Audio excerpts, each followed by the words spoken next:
Welcome to Moments with Marianne. This is your host, Marianne Pastana, and we're here today with special guest, Dr. Shai Tubali, who's here to share with us his new book, Llewellyn's Complete Book of Meditation, a comprehensive guide to effective techniques for calming your mind and spirit. So, are there meditation techniques out there that can help you create a healthier, happier life, reduce stress, decrease pain, and improve your sleep? Today, we're going to talk about just that. So, Dr. Tubali is a leading authority in the fields of self-development and self-empowerment. In his writings and teachings, he skillfully combines psychology, philosophy, yogic traditions, and Eastern thought and practices into powerful processes of inner transformation. As a PhD researcher and graduate of the University of Leeds, UK, Dr. Tubali explores 35 meditation techniques from all over the world. So welcome to the show, Dr. Shai Tubali. Thank you, Marianne. I'm so happy to be here with you.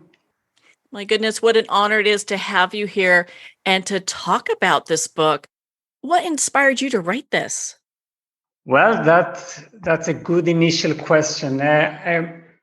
The thing is that the meditation market is nowadays flooded with meditations, some of which are derived from traditional classical meditation techniques and have even been considered secret meditations transmitted only from from a teacher to a student orally, and others have been newly created by meditation teachers, contemporary meditation teachers.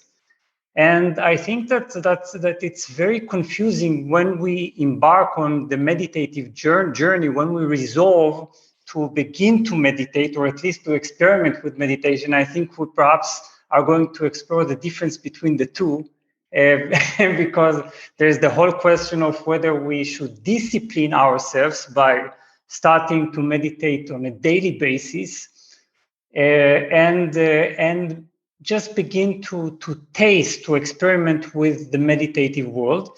So when we are confronted, when we face all these vast array of meditation techniques, we simply don't know what to choose, how to practice, how to deepen our practice, how to face meditative obstacles, and is there such a thing as a meditation that suits us, a meditation that is perfectly for us, or do we need to simply select a certain traditional authoritative type of meditation that everyone practices? So what I've done in this book is gather 35 classical meditations from all over the world and divide them into 7 categories according to their purposes, which means that, of course, every meditation can awaken, can stimulate the different centers of your being, but some of the meditations, more than others, help us to awaken a certain center of experience and consciousness within us. For instance, some meditations help to ground us and to align our body and mind. Some meditations allow us to rekindle our joy of life, our lost joy of life sometimes, and to stimulate our life force. Others help us to build true inner power and the sense of presence, and others help us to open our hearts to love and compassion, and so on and so on. So what we need to do is to be able to ask ourselves, what kind of door do we want to open when we meditate? What missing piece in our being we want to arouse or to develop? So when we are able to approach meditation in this way, I think it becomes much more conscious, much clear what we want to achieve, and what a particular meditation is designed to do for us. I was so impressed with your book because the research you did. How long did it take you to do the research? Oh, well, it depends where you begin the count, because I've been studying meditation both academically and subjectively, as an initiate in a certain Hindu tradition, and the yogi myself, since the year 2000. So this means that I have been exploring meditation from so many different angles and in so many different ways. But the book itself has been developed in a period of perhaps 3 years, throughout which I was collecting different meditations. And I think this was a lot of fun, because some of the meditations, I even though I had practiced meditation a lot and I had explored the realm of meditation so much, there were still meditations to be found. Some of them secretive, some of them are considered perhaps more marginal, and some of them have been less popularized by the West. But even those that have been popularized by the West, they have still a lot to understand about. They still have certain levels of insights that have remained unexplored. For instance, if you take mindfulness of breathing, everyone knows nowadays that we can meditate by focusing on our in-breath and out-breath, by calming our body and mind and aligning our body and mind through our consciousness of breathing. But we perhaps don't know why we do that, and why this calmness is achieved through this meditation, how to do that in a way that deepens the outcome of this meditation. Well, thank you, doctor. I appreciate you sharing that with us. And I felt like you have meditations for every person, regardless where they are in their journey. What is one of the meditations you'd like to share with us right now? Oh, yes. Well, first of all, this is a very important point that you're hinting at, a meditation that is for everyone, because when we begin to understand that particular forms of meditation are suitable for certain stages of our development, and also for our current needs, and also for our individual design, we begin to approach meditation differently, because we then begin to experiment with them and see what happens. Meditation is not meant to be a struggle, going against the stream, doing something that is completely unnatural to you. It needs to somehow resonate with your constitution. So, well, I would say that for instance, we could speak of one meditation that is really one of my all-time favorites, and it is called the inner cave of the heart. And I would like to speak about it because that's a very special thing. We all know that there is a certain thing we call our heart, and the heart is somehow, when we speak about it, we indicate our chest, the center of our chest, or the left side of our chest. So what the ancients told us, this is we can find this for instance, in the Upanishads, and also in Buddhist scriptures, that there is a certain place that is the interior, the deepest core of our heart, which they named the inner cave of the heart. Now, the inner cave of the heart is actually is a certain geographical location, so to speak, deep within our chest. And the beautiful thing, the remarkable thing is that this inner cave, which is hidden in the dark, it exists behind this surface part of our heart where we experience life's blows and disappointments. Now, this place, when you tap into it, when you are able to relax your being into it, you're beginning to experience a part of your being that has never been traumatized, has never been shaped by time, by memory, by disappointments, and it is therefore somehow untouched. And this is the place where you find your truest self. So think of it this way, that this meditation helps us to reveal a certain part of us that doesn't require that doesn't require healing, because in a certain way it has never been wounded. And I think this is, for instance, a very beautiful addition to our therapeutic work, because we very often try very hard to heal ourselves while neglecting the fact, overlooking the fact that there is some part of us, and this is what meditation helps us to reveal, some part of us has remained forever free from the effects of time. So this is just one example that helps us to open our heart. In your book, you talk about meditation as either a technique or a state. So is it both, or is it either? Where does that fall? Yes, that's a very insightful question.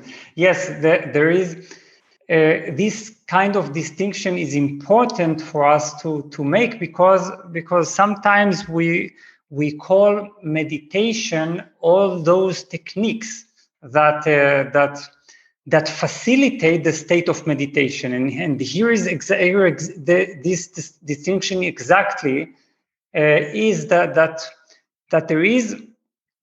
there are techniques. Techniques can vary. They are diverse, and for instance, meditations can be all about dance. They can be prayer. They can be shaking our body. They can be centering on our attention on certain areas of our body. They can be forgiving others. It's all meditation has many different technical forms or technical preparations. But when you finally pass through these techniques, you reach a certain state. And this state is the essence of meditation. This is what meditation is all about. When we say, I am now absorbed in a state of meditation, this means that I've finally managed to disengage my being from my ordinary thoughts and feelings. And I've somehow liberated my consciousness, liberated my awareness, liberated my being from daily concerns, from time, from my daily burdens, from my daily story, all my conflicts, and so on and so on. So meditation is this kind of space that I create within myself that enables me to feel that there is some part in me that has remained untouched, unaffected, and inherently free. Now, when I am in this state of meditation, steeped in it, this gives rise to many different experiences. For instance, sometimes our heart opens. Sometimes we feel some kind of arousal and rejuvenation of our life force. Sometimes we feel inner joy. Sometimes we feel that we are completely present in our body. And sometimes we simply feel that our existential tension has been somehow relieved. When I say existential tension, this means tension that we experience all the time regardless of life situations. And this is because we have this kind of we are under the control, under the reign of a particular little monster, which I call the thinking machine.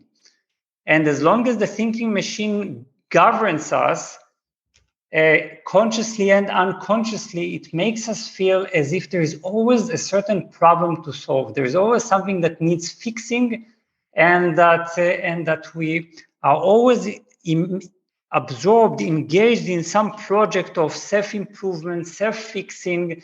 Something is terribly wrong with us, is terribly wrong with our life. So this is the thing with the state of meditation. It helps us to reach a state in which we find this kind of healthy distance from our thoughts and feelings. We don't need to resolve them. You know that when we go to sleep at night, we agree to leave our problems unresolved, right? There is this kind of saying goodbye to our unresolved problems, unresolved issues, which means that we are able to do this on a daily basis. In meditation, we do this consciously. Okay, you got me there. That's pretty impressive, being able to look at meditation that way where we can work through these things. 'Cause I think a lot of times people get to this place where they're having so much going on in life, and life is hard. We all have challenges and things that we need to overcome and learn and grow with. It seems that sometimes these things can get people stuck if they aren't in like right relationship with what's going on in their lives. Yes, exactly. This is the point. It's like we become completely one with our challenges to a degree that we are actually less able to resolve them. This is the thing. If you don't have this type of perspective, this type of bird's eye view, or our ability to transcend, and I don't mean it in a spiritual sense, I mean it in the simplest sense, to go beyond, to somewhat hover over our daily life, our Monday life. We become so identified with this dimension where there are always problems to resolve that we begin to develop a certain problem consciousness. But eventually this problem consciousness continues, is self-generating or self-perpetuating in a way that even when we have absolutely no problems, we still feel as if we do have problems. And that is, I think, when it is really tragic, because now we're haunted by a certain feeling of a dis-ease, of discomfort, that hinders our ability to relax even into our pleasant moments, where everything is fine, where things begin to unravel and to feel perfectly all right. We still have this kind of existential tension, the sense of having a problem. Now, this is what I call the law of attention. This shouldn't be confused with the very famous law of attraction, where you magnetize, you draw into your life diamonds and so on. The law of attention is actually far more precious than that. And this is all about our attention. It states that our attention is the greatest asset that we possess. It is also the greatest power that we have. And our attention is not our thoughts, our problems, our challenges, our mental conflicts, or our traumas. Our attention precedes all these because it exists prior to them. And we have all the time this kind of experience, right? That we choose to turn our attention, to direct our attention to a certain thing, which means that we first have attention, awareness, then we choose what we would like to become aware of. Now, because we have reached a state, a completely aggressively, painfully non-meditative state in our life. We no longer experience any separation between our attention and all those things. So what has happened as a result is that now we don't feel that we have a choice. We are not able to disengage from these elements at will.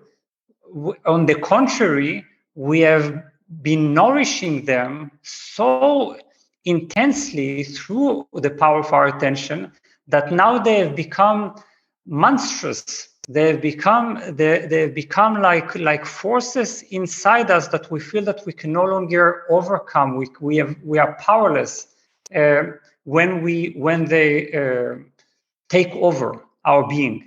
So meditation, we need to understand, is all about regaining this kind of ability to remind ourselves, yes, I have the power of attention. I can choose whether I would like to pay attention to something, and I can, which also implies that there is a choice. And this choice is a tremendous thing.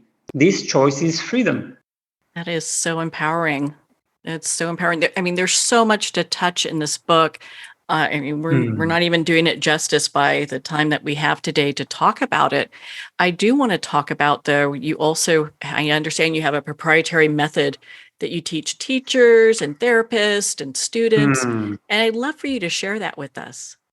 Oh, delightfully. Yes. Well, it's an important point because you see, with all my love of meditation and with all my passion for meditation, I have come to realize that one, meditation is not enough to resolve all of people's deep-seated patterns. So meditation can give us a tremendous relief. It can provide us with a tremendous relief from this type of mental possession, emotional possession, but it cannot profoundly transform our deep-seated emotions and patterns. This is one. And the second is that I've come to realize that actually meditation, when used correctly, can become a power that can help us to transform our emotions and our deep-seated patterns and memories. So this led me to develop certain methods. Actually, I think quite a long list of methods, but perhaps I would mention just the central method, which is called the expansion method. And the expansion method is a systematic and a guaranteed way to, and very easy to follow, even for complete beginners, a systematic way to achieve or to settle into a meditative state, a profound meditative state, and then from this meditative state to heal our traumatic memories, to reach improved decision-making and clarity in our life, and to resolve certain emotional patterns. And perhaps the one that the version or the variation of this method that I'm most proud of is what is called the expansion for trauma.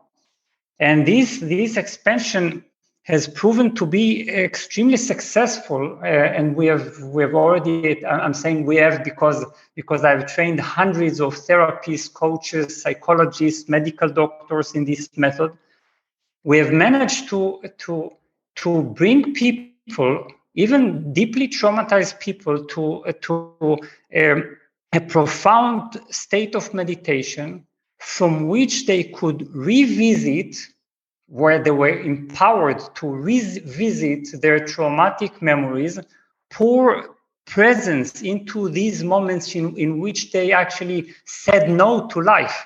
They were not willing to be present, But through the method, through this kind of the inner empowerment of their own meditative state, their own self-authority granted by their own consciousness, they were able to pour presence into these terrible moments and to endow them with meaning, with significance, and to somehow redesign, reorganize all the mental and emotional constructs that were wrongly produced in those moments.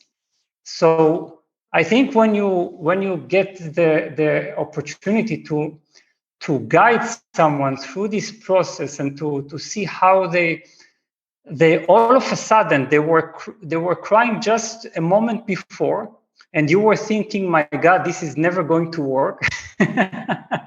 And all of a sudden, here they are completely radiating, completely glowing, with this sense of absolutely no problem, with feeling that they are far bigger than their memory.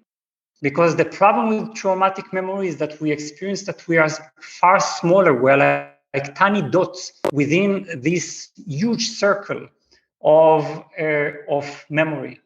So now they feel that they are bigger than the memory, and as a result, they are able to release this memory through the power of their own consciousness. And this can sometimes take place as a result of just 1 or 2 sessions. So this is how powerful our meditative capacity is. That's just remarkable that that type of state can be developed within a couple sessions. Yes. Well, doctor, I understand that people call you the happiness history expert. And I would be remiss if we didn't talk about that. So what is the history of the pursuit of happiness, and what is it that we're really looking for? Oh, what a wonderful question. Well, happiness history expert is all about or it's this title is owing to the fact that I have academically studied cultures of philosophy that have that dedicated a great deal of attention to the relationship between the dormant powers of our mind and our ability to achieve happiness, our ability to achieve actual happiness in life.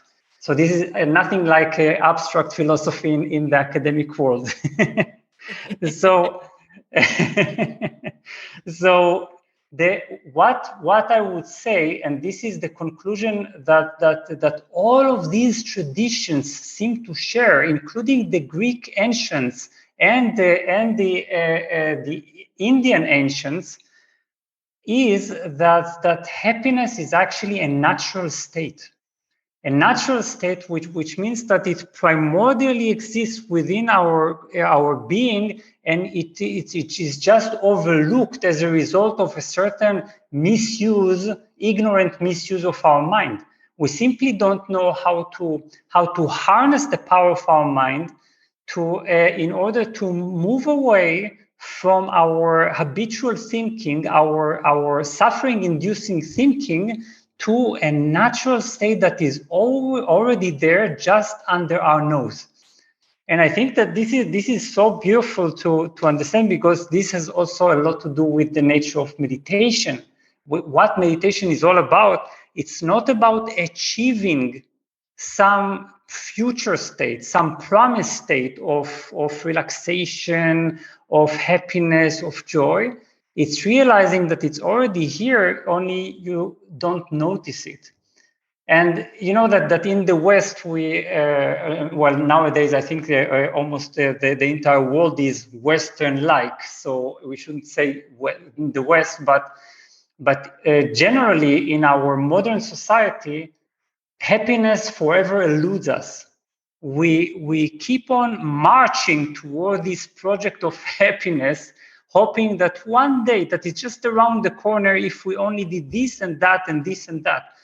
But eventually, if we are honest, this happiness is never really accomplished. As they say, tomorrow never comes.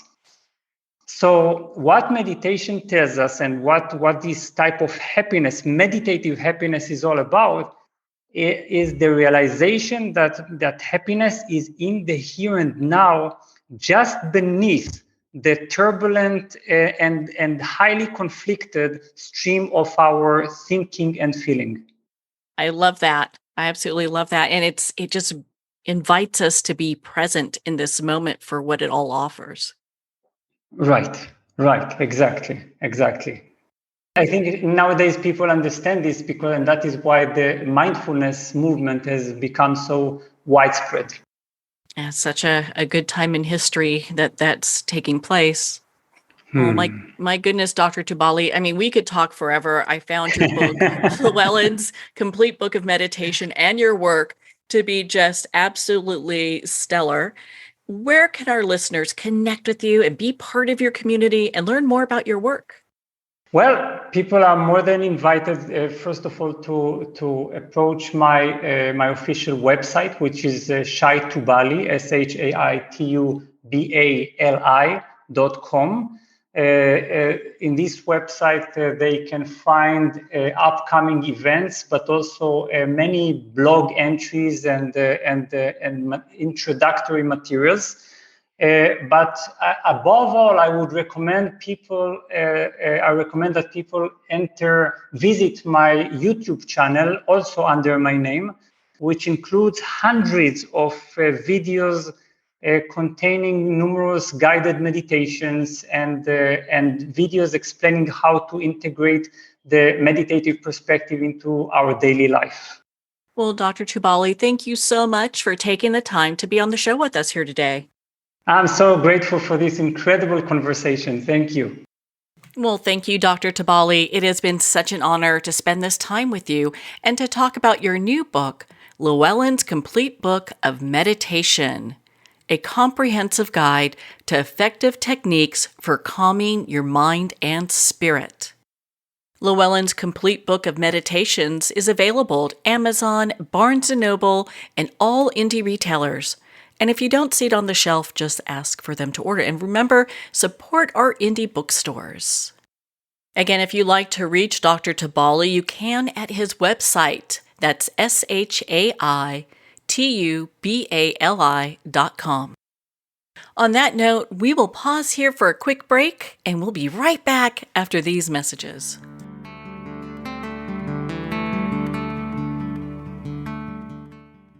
Are you chasing profitability yet losing fulfillment? Let me introduce you to your solution, the Relaunch Company. I'm Hillary DeCesar, an entrepreneurial performance coach, fearless leader of the Relaunch Company, here to help put the pedal to the metal and relaunch your business your way. Visit www.therelaunch.com. Take the free quiz to learn 3 steps towards waving goodbye to burnout and hello to success.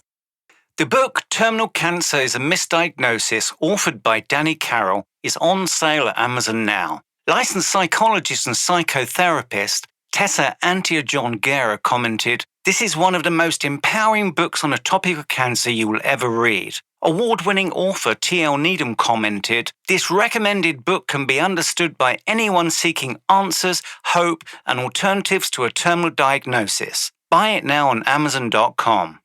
Are you feeling disconnected from your life and your body as a woman? Do you feel numb emotionally and/or sexually and just not sure how to feel really alive again, or maybe for the first time? Are you struggling with body and self-acceptance, especially during menopause? If you'd like to reclaim your feminine and learn more about women and gynecology and how it can help empower your life, contact Gina Cloud at www.ginacloud.com.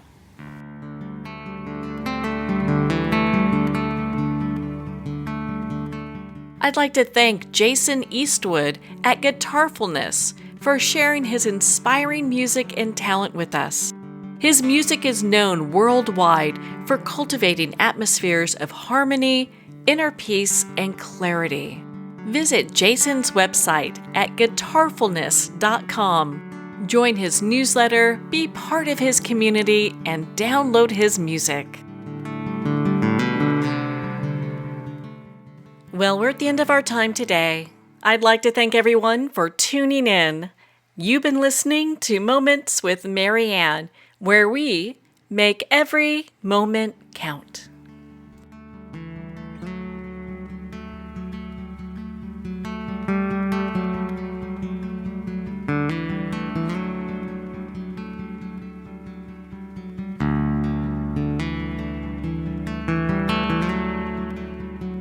In a single moment, your life can change. Moments with Marianne is a transformative hour that covers an endless array of topics with the best of the best. Her guests are leaders in their fields, ranging from inspirational authors, top industry leaders, and business and spiritual entrepreneurs. Each guest is gifted and a true visionary. A recognized leader in her own work, and while teaching others to develop, refocus, and grow, Marianne will bring the best guest and sometimes a special surprise. Don't miss this. You never know just which moment will change your life forever.